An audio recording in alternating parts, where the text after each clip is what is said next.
কাৰণে প্ৰিয়া তোমাক অভুলি নমস্কাৰ সত্যনাৰায়ণ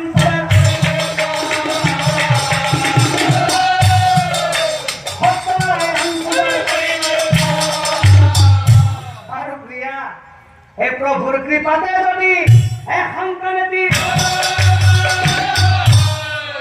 দুখ দূৰ হ'ব আমাৰ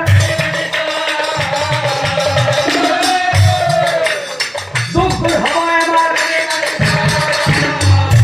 হয় আহিবতেই দুয়োজনে হয় আলোচনা কৰিম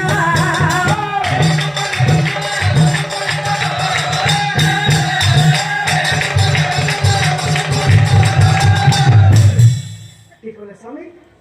আজি সন্ধিয়ালৈ আমাৰ ঘৰত সত্যনাৰায়ণ পূজা কৰিব হয় প্ৰিয়া ভালে হ'ব তেনেহ'লে শুনকচোন বিপ্লৱ চাই ব্ৰাহ্মণীয়ে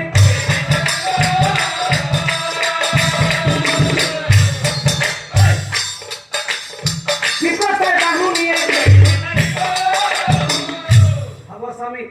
সকলোবিলাক আপোনাৰ কথা মতে হ'ব পিছে স্বামী এই পূজা ভাগ কৰিবলৈ হ'লে আমাক কেইবাখন বস্তুৰ প্ৰয়োজন হ'ব গতিকে আপুনি এটা কাম কৰক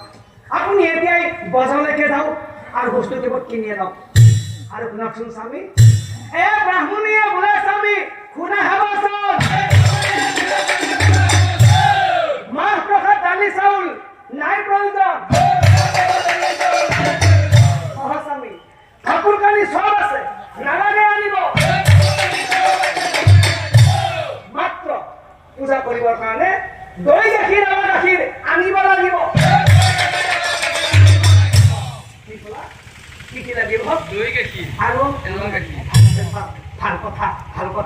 তোমাৰ কথা মতে মই এতিয়া বজাৰলৈকে গৈ 2 বিধ গাখীৰ লৈ আহিম কথা শুনি দেৱ স্বামী